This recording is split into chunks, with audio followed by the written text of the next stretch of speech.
नमस्कार, भाग्य चक्र के इस खास एपिसोड में आप सभी का बहुत बहुत स्वागत है। मैं हूं आपके साथ गीतू चौहान और मेरे साथ एस्ट्रोलॉजर और tarot card reader Smita Kaushik ji. Smita ji, आपका बहुत बहुत स्वागत है। नमः शिवाय। और आज हम बात करेंगे कि आखिर घर में कई बार ऐसा देखने को मिलता है कि कुछ सामान टूट जाते हैं, चाहे वो कांच हो या फिर इलेक्ट्रॉनिक गैजेट्स। ऐसा क्यों होता है? और इसके साथ साथ शनिवार से जुड़े 3 उपाय भी आज आपको बताएंगे, लेकिन उससे पहले शुरुआत कर लेते हैं आज के पंचांग के साथ। आज है 6 जून 2026 का दिन शनिवार। कृष्ण पक्ष की षष्ठी तिथि है और नक्षत्र आकाश में है श्रवण।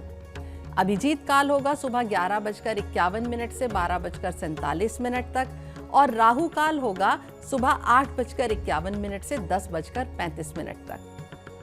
अक्सर ये देखा जाता है स्मिता जी कि कई बार कुछ घरों में या तो कांच का सामान टूटता रहता है या फिर इलेक्ट्रॉनिक गैजेट्स जो होते हैं वो खराब हो जाते हैं और इसके पीछे लोग कई बार टेंशन में भी आ जाते हैं कि क्यों हमारे हाथ से ऐसा हो रहा है या हमारे घर में ही ऐसा हो रहा है। तो क्या इसे आध्यात्मिक तौर पर हम समझे या कोई कनेक्शन इसका ग्रहों से है? क्या कुछ इसके पीछे की वजह रहती है? देखिए, हर टूटने वाली चीज को सबसे पहले तो हमें डर से या अंधविश्वास से नहीं जोड़ना चाहिए। लेकिन अगर लगातार ऐसा हो रहा हो कि बार बार चीजें आपके घर में टूट रही हैं, घर का माहौल भी काफी आपको भारी महसूस हो रहा है, तो ज्योतिष और एनर्जी के पॉइंट से, दोनों हिसाब से इसे एक साइन या सिग्नल मानना चाहिए कि शायद कोई चीज गड़बड़ है। तो स्मिता जी, माना जाए कि इसका सीधा संबंध ग्रहों से भी हो सकता है, ऐसे हम कह सकते हैं? बिल्कुल हो सकता है। सबसे पहले अगर हम ग्रहों की बात करें तो राहु और केतु का इस पे इफेक्ट बहुत ज्यादा महत्वपूर्ण मान सकते हैं। राहु घर में अचानक अव्यवस्था और कंफ्यूजन, इलेक्ट्रॉनिक सामान की खराबी और अनएक्सपेक्टेड घटनाओं को बढ़ा सकता है। वहीं केतु चीजों को अचानक टूटने का, अलग होने का या डिस्कनेक्शन का भी कारण बन सकता है। अगर किसी व्यक्ति की कुंडली में राहु केतु का प्रॉब्लमैटिक दौर चल रहा हो या घर के मुख्य सदस्य पर इनकी दशाओं का प्रभाव हो, यानी कि महादशा हो, अंतरदशा हो, वो चल रही हो, तो घर में ऐसी घटनाएं बढ़ सकती हैं। तो स्मिता जी, ये माना जाए कि कुछ लोगों के मन में वाकई ये सवाल हो रहा होगा कि आखिर इसके पीछे कौन से ग्रह हैं, कौन से ऐसे ग्रह हैं जिनकी वजह से ये सब हालात बनते हैं या चीजें टूटने लगती हैं। देखिए, राहु केतु की हमने बात करी और शनि भी इसमें बहुत बड़ा रोल निभाते हैं। जब शनि की सिचुएशन भारी हो तो घर में पुरानी चीजें टूट सकती हैं, बार बार रिपेयर का खर्चा बढ़ सकता है, लोहे और मशीनों से जुड़ी हुई समस्या भी बढ़ सकती है। अगर मंगल ग्रह का इसके ऊपर प्रभाव ज्यादा हो तो घर में अचानक आग लगने की समस्याएं हो सकती हैं, टूट फूट और गुस्से में चीजों का पटकना या दुर्घटनाओं के रूप में चीजों का टूटना दिखाई दे सकता है। अगर घर में बहुत झगड़े हो रहे हों, दबा हुआ क्रोध हो, अंदर अंदर एग्रेशन बच्चों में या बड़ों में दब रहा हो, तो मंगल की एनर्जी इम्बैलेंस्ड है, ये हम मान सकते हैं। यानी ये माना जाए कि जो हमारा घर का वातावरण है, जो यहाँ की भावनाएं हैं, वो भी एक बड़ा असर डालती हैं और इसका सीधा असर इन सब चीजों पर होता है। बिल्कुल होता है। बहुत बार चीजों का टूटना सिर्फ ग्रह नहीं बल्कि घर की जो एक्यूमुलेटेड जमा एनर्जी होती है उसके साइन भी होते हैं। अगर घर में लगातार डिप्रेशन हो, तनाव हो, लोग दुखी हो, एक दूसरे से बात कम करते हो या बहुत समय से नेगेटिव सोच उनके अंदर पनप रही हो, तो वो एनर्जी वातावरण में जमा होने लगती है और फिर उसका असर घर की चीज़ों पर, उनके टूट फूट पर बहुत विजिबल तौर से दिखाई देने लगता है। स्मिता जी, अक्सर हम ये सुनते भी हैं और कई बार ऐसी जानकारी भी मिलती है कि अगर कोई कांच घर में टूट जाए तो अपने साथ कुछ नेगेटिविटी है जिससे ले जाता है। इसमें कितनी सच्चाई है? क्या वाकई ऐसा होता है? देखिए, आध्यात्मिक दृष्टि से ऐसा मानते हैं कि कांच या शीशा एनर्जी को बहुत जल्दी अब्जॉर्ब करता है। इसलिए जब घर में बहुत नेगेटिविटी हो, भारीपन हो और कांच अचानक टूट जाए तो ये भी मान सकते हैं कि एक एनर्जी रिलीज हुई है। लेकिन इसका मतलब हर बार डरना नहीं होता, क्योंकि ये जरूरी है देखना कि क्या चीजें सिर्फ टूट रही हैं या साथ में घर का माहौल भी बदल रहा है, कुछ नेगेटिविटी बढ़ रही है या लोगों के मूड में बदलाव आ रहा है। ये भी नोटिस करना बहुत जरूरी है। तो स्मिता जी, जैसे कि हमने देखा कि अगर कुछ घर में कांच टूट रहे हैं या फिर अप्लायंसेस खराब हो रहे हैं, तो ऐसे में इन बदलावों को समझना कैसे संभव हो पाएगा? कैसे समझें कि ये जो बदलाव हमें दिख रहे हैं वो उसी से रिलेटेड है जिस तरफ हम जा रहे हैं, यानी किस तरह के संकेत हमें इस दौरान मिलेंगे? देखिए, ऐसा हो सकता है कि घर में अचानक लोगों के अंदर बेचैनी बढ़ गई है, बिना वजह थका थका महसूस करते हैं, पौधे बहुत सूख रहे हों, या बार बार लोगों की नींद खराब हो रही हो, नींद देर से आ रही हो, ना आ रही हो, या नींद के अंदर कोई प्रॉब्लम्स हो रही हो, छोटी छोटी बातों पर लड़ाई हो रही हो, या घर में आते ही आपको लगे कि बहुत हैवीनेस है। अगर इस तरह का माहौल घर में पनप रहा है तो हमें समझना चाहिए कि शायद एनर्जी शिफ्ट हो रही है। अगर ये सब चीज़ें साथ में होने लगें तो समझिए कि घर की एनर्जी को क्लेंजिंग की ज़रूरत है। और ये क्लेंजिंग किस तरीके से होती है स्मिता जी, इसके लिए भी कुछ जानकारी हमारे दर्शकों को दीजिए। देखिए, क्लेंजिंग करने के बहुत सारे तरीके होते हैं। मैं हमेशा बताती हूँ कि जब भी आपको अपना ऑरा क्लेंस करना हो या घर की एनर्जी को क्लीन करना हो तो नमक का इस्तेमाल करिए। नमक से आप नहा सकते हैं, घर में नमक रख सकते हैं, फिटकरी रख सकते हैं, और समय समय पर उनको बदलना भी बहुत ज़रूरी है। नमक के पोंछे लगवा सकते हैं, और अपने घर में और भी तरह की धूनी या और कितनी तरह की हवन सामग्री होती हैं, उनका धुआं आप घर में घुमा सकते हैं। ये सब करेंगे तो ज़रूर एनर्जी शिफ्ट होगी और घर की नेगेटिविटी दूर होगी। अच्छा स्मिता जी, ये भी बताइए कि इसमें वास्तु का कितना रोल होता है? अगर हम वास्तु के अनुसार इस पूरे माहौल को समझें तो क्या उसमें भी असर दिखता है? बिल्कुल, इसमें वास्तु का भी बहुत बड़ा रोल है। अगर घर में टूटा हुआ सामान बहुत समय तक रखा हो, घड़ियां जो हैं वो बंद पड़ी हों, खराब इलेक्ट्रॉनिक्स घर में पड़े हों, या घर में अंधेरा बहुत रहता हो, गंदगी बहुत ज़्यादा हो, तो इसे स्टैग्नेंट एनर्जी बनती रहती है। वास्तु में टूटी हुई चीज़ों को रुकी हुई एनर्जी का प्रतीक मानते हैं। ऐसी चीज़ें घर में रुकावट और मानसिक तनाव दोनों को बढ़ाती हैं। तो वास्तु भी ऐसी सब चीज़ों से इफ़ेक्ट होता है और गलत तरीके से इफ़ेक्ट होता है। और जैसे स्मिता जी आपने बताया कि वास्तु के अनुसार अगर कोई चीज़ टूट गई हो तो उससे भी नकारात्मकता बढ़ती है। कई बार ऐसा होता है कुछ चीज़ टूट गई लेकिन हमने उसको जोड़ दिया, तो क्या उसका इम्पैक्ट भी उतना ही रहेगा? देखिए, कुछ चीज़ें होती हैं जिनको जोड़ा जा सकता है, लेकिन मान लीजिए कोई कांच की चीज़ टूटी है और आपने उसे जोड़ा तो उसमें दरार हमेशा दिखाई देगी। तो वो जो टूटी हुई चीज़ है, मेरा मानना यह है कि उसको नहीं जोड़ना चाहिए और घर से बाहर निकाल देना चाहिए। कुछ चीज़ें होती हैं जो रिपेयरेबल होती हैं, उन्हें ज़रूर जोड़िए और दोबारा से काम में लीजिए, क्योंकि हर टूटी चीज़ को फेंक देना समझदारी नहीं है।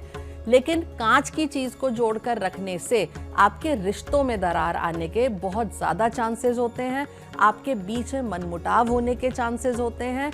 इसलिए कांच को जोड़ के रखना बिल्कुल ठीक नहीं होता। अच्छा स्मिता जी, ये भी बताइए, कई बार ऐसा होता है कुछ सामान घर में टूट जाता है और हम उसे जोड़ देते हैं, फिर उसे इस्तेमाल में ले लेते हैं, ये कितना सही है और क्या हमें ऐसा करना चाहिए? देखिए, बहुत सारी चीज़ें होती हैं जो ठीक करके यूज़ करने लायक हो जाती हैं। रिपेयरेबल चीज़ों को ठीक करके रिपेयर करके यूज़ करना समझदारी की बात है। लेकिन कांच की चीज़ों को अगर आप जोड़कर रखेंगे तो उनमें एक दरार हमेशा दिखाई देगी। इसलिए कांच की चीज़ को जोड़ के रखना मैं ठीक नहीं मानती। अगर आप ऐसा करके उसे दोबारा घर में रखते हैं तो उससे रिश्तों में दरार आने की बहुत बड़ी संभावनाएं बढ़ जाती हैं। रिश्तों के अंदर डिफरेंसेस आ सकते हैं, आपके अंदर दिल के अंदर बुरे विचार आ सकते हैं और मन में डिप्रेशन की भावनाएं भी बढ़ सकती हैं। इसलिए मेरा सुझाव ये है कि कांच की चीज़ को जोड़कर ना रखें, लेकिन दूसरी जो भी चीज़ें ठीक करके रखने लायक हैं उन्हें ज़रूर रखिए और उन्हें इस्तेमाल में भी ज़रूर लाइए। बिल्कुल। और स्मिता जी, अगर ऐसा हो रहा है किसी के घर में बार बार चीज़ें टूट रही हैं तो ये क्या संकेत दे रही हैं, क्या इसके मायने निकल रहे हैं, ये भी बताइए। देखिए, कभी कभी क्या होता है, चीज़ें बार बार टूट रही हैं, खराब हो रही हैं, तो उसके कई प्रैक्टिकल कारण भी होते हैं। हमेशा ऐसा नहीं है कि उसके पीछे कोई आध्यात्मिक घटना हो, कोई ज्योतिष जुड़ा हो या कोई मेंटल प्रॉब्लम ही हो, ऐसा नहीं होता। कई बार प्रैक्टिकल रीजंस भी होते हैं, चीज़ें टूटती हैं, खराब होती हैं। अगर कोई व्यक्ति बहुत ज़्यादा डिप्रेशन, तनाव वाली स्थिति में हो या उसका ध्यान बहुत भटकता हो, उसे बहुत ज़्यादा मेंटल फॉगिंग रहती हो, दिमागी थकान रहती हो, तो उसके हाथ से चीज़ें गिरती हैं क्योंकि उसका ध्यान कहीं और होता है। कई बार ऐसा देखा गया है कि हम काम करते करते या फ़ोन पे बात करते करते कोई चीज़ उठाते हैं तो वो हमारे हाथ से गिर जाती है। तो ये हुए प्रैक्टिकल रीज़न। कई बार हमारा सबकॉन्शियस माइंड भी हमारी इनर कंडीशन को बाहर रिफ्लेक्ट करने लगता है और उसे रिफ्लेक्ट करने का तरीका होता है जो दिखाई देता है हमारी ऐसी चीज़ों में कि हाथ से कोई चीज़ गिर गई या कोई काम गलत हो गया, हमने फ़ोन पे नंबर गलत लगा दिया, तो ये सिर्फ एक हमारे अंदर का रिफ्लेक्शन बाहर निकल कर आता है। इसे और चीज़ों से जोड़ना ठीक नहीं है। और ऐसे में स्मिता जी क्या कहेंगी, क्योंकि उस वक्त सही कह रही हैं आप, डर का थोड़ा सा माहौल लोगों के बीच बन जाता है जब उनके हाथ से कुछ टूटता है या गिरता है। उन्हें किस तरह से इस समय में अपने आप को संयम में रखना चाहिए, क्या बर्ताव करना चाहिए? सबसे पहले तो डरना बिल्कुल नहीं चाहिए। घर की एनर्जी को हल्का करिए, पॉजिटिव बनाने की कोशिश करिए। सुबह शाम थोड़ा वेंटिलेशन रखिए। मैं हमेशा कहती हूँ सुबह जब आप सोकर उठते हैं तो सबसे पहले घर के खिड़की दरवाजे खोलिए, और शाम के समय भी ऐसा करिए। देखिए आजकल गर्मी बहुत है तो सब लोग अपने पर्दे ढककर दरवाजे बंद करके रखते हैं, लेकिन शाम के समय जब थोड़ी ठंडक होती है बाहर, तो खिड़की, दरवाजे, पर्दे सबको खोलिए। जो स्टेगनेंट एनर्जी होती है उसको बाहर निकलने का रास्ता ज़रूर दिखाना चाहिए। सूरज की जो रोशनी है उसे भी कुछ समय घर के अंदर ज़रूर आना चाहिए।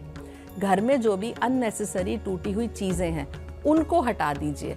घर में हल्का कोई म्यूज़िक चलाइए, प्रार्थना चलाइए, या कोई अच्छी बातचीत करिए, मंत्र चलाइए। अच्छी बातचीत से मतलब है कि जिसमें तेज़ लाउड चीज़ें ना हो, बहसबाजी ना हो, कोई लड़ाई झगड़ा ना हो। आप हंसी मजाक करें, हल्की फुल्की बातें करें, उनका प्रभाव भी आपके घर की एनर्जी पर बहुत ज़्यादा पड़ता है। और सबसे ज़रूरी बात, घर के लोगों के बीच में इमोशनल बैलेंस होना बहुत ज़रूरी है, क्योंकि कई बार घर की दीवारों से ज़्यादा लोगों की इमोशंस टूट रहे होते हैं और उसका असर चीज़ों पर दिखने लगता है। यानी ये माना जाए स्मिता जी, ये जो चीज़ें टूट रही हैं ये सिर्फ फिजिकल घटना नहीं है, बल्कि इसमें मिला जुला असर हम कह सकते हैं ग्रहों का, वास्तु का, या फिर नेगेटिविटी का। बिल्कुल। और अगर हम समय रहते ही अपने घर की एनर्जी, रिश्ते और हमारी मानसिक स्थिति सबकी तरफ ध्यान दें तो आप बहुत सारी चीज़ों को अपने आप बैलेंस कर सकते हैं। यहाँ तक कि चीज़ें खुद ही बैलेंस होने लगेंगी, आपको ज़्यादा एफर्ट करने की भी ज़रूरत नहीं पड़ेगी। अगर आपके घर में भी बार बार ऐसी घटनाएं हो रही हैं तो घबराइए बिल्कुल नहीं, बल्कि अपने आसपास की एनर्जी को और अपने मन की स्थिति को समझने की कोशिश करिए। बिल्कुल। और अब बारी आ गई है आज के राशिफल की, तो शुरुआत करते हैं मेष राशि के साथ। क्या कहते हैं उनके सितारे? कार्ड उठाते हैं सबसे पहले मेष राशि के लिए। इनके लिए कार्ड निकला है प्रिंस ऑफ वॉन्ड्स का। आज आपकी एनर्जी और आपका कॉन्फिडेंस बहुत मजबूत रहेंगे। रुके हुए कामों में तेजी आ सकती है और नए अवसर भी आपके सामने खुल सकते हैं। यात्रा, बदलाव या किसी नई शुरुआत के भी संकेत बन रहे हैं। बस जल्दबाजी और गुस्से से थोड़ा बचकर चलिए। शुभ रंग आपके लिए नारंगी होगा और शुभ अंक होगा 4, और उपाय होगा आज आप सूर्य को जल अर्पित करिए और गुड़ का दान करिए।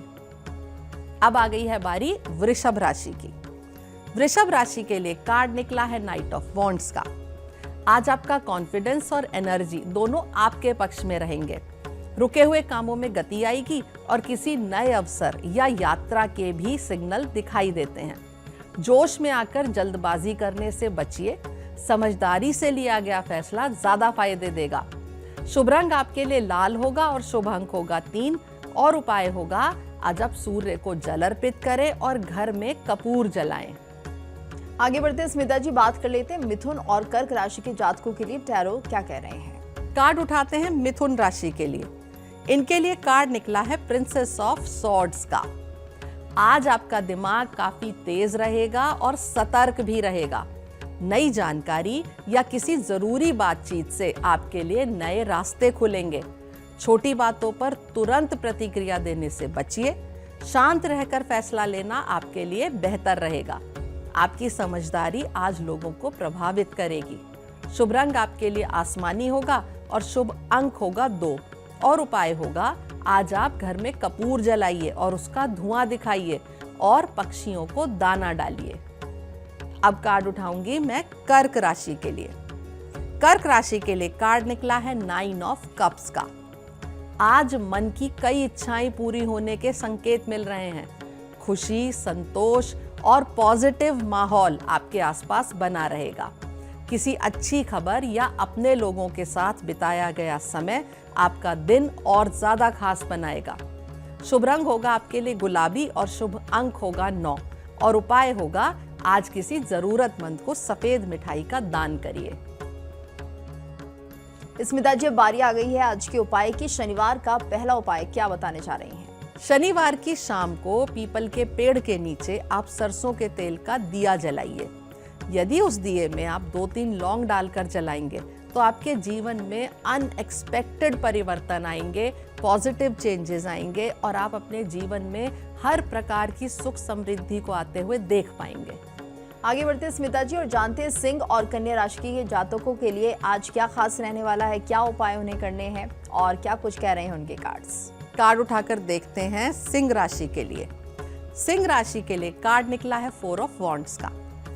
आज घर परिवार में और रिश्तों में खुशी का माहौल बना रहेगा।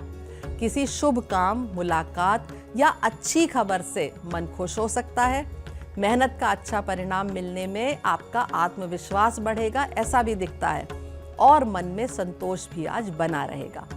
शुभ रंग होगा आपके लिए पीला और शुभ अंक होगा 4 और उपाय होगा आज शाम को घर का जो मेन गेट है उस पर सरसों के तेल का दीपक जलाइए। अब बारी आती है कन्या राशि की। कन्या राशि के लिए कार्ड निकला है क्वीन ऑफ सॉर्ड्स का। आज समझदारी और साफ सोच से लिए गए फैसले आपके लिए फायदेमंद रहेंगे। किसी पुराने उलझे हुए मामले में सही दिशा भी आज मिल सकती है। भावनाओं में बहने के बजाय धैर्य और तर्क से काम लेना आज आपके लिए बेहतर रहेगा। शुभ रंग होगा आपके लिए सफेद और शुभ अंक होगा 4 और उपाय होगा आज चंदन की सुगंध जलाइए और नमक के पानी से पोंछा लगवाइए। स्मिता जी, अब बात कर लेते हैं तुला और वृश्चिक राशि के जातकों के लिए, उनका दिन आज कैसा रहेगा। कार्ड उठाते हैं तुला राशि के लिए। इनके लिए कार्ड निकला है एस ऑफ डिस्क का। आज पैसों, काम और किसी नई शुरुआत से जुड़े हुए अच्छे सिग्नल मिलते हैं। मेहनत का परिणाम धीरे धीरे आपके पक्ष में आता दिखाई देगा और कोई नया अवसर भी आज आपको मिल सकता है। स्थिरता और कॉन्फिडेंस आज आपको आगे बढ़ने का काम करेंगे और मदद भी करेंगे।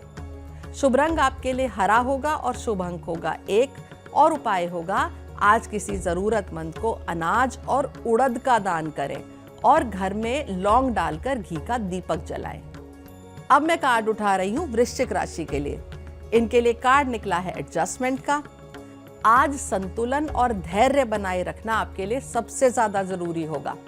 किसी पुराने मामले में सही फैसला या राहत मिलने के संकेत भी बन रहे हैं। रिश्तों और काम दोनों में समझदारी से लिया गया कदम आपके पक्ष में जाएगा। शुभ रंग होगा आपके लिए नीला और शुभ अंक होगा 8 और उपाय होगा आज सफेद और काली वस्तु का दान करें और शाम को अपनी नजर उतरवाएं। और अब बात कर लेते हैं आज के दूसरे उपाय की। स्मिता जी, दूसरा उपाय शनिवार से जुड़ा हुआ क्या बताने जा रही हैं? शनिवार के दिन काली चींटियों को चीनी या आटा खिलाने से आपके आर्थिक संकट दूर होते हैं। शनिवार के दिन एक लोहे की कटोरी में थोड़ा पानी लें। आप ऐसी ही कटोरी में तेल भी ले सकते हैं और उसमें कुछ काले तिल डालें। इसे किसी गरीब या जरूरतमंद को दान करें। ऐसा करने से आपके जीवन में आ रही समस्याएं दूर होंगी।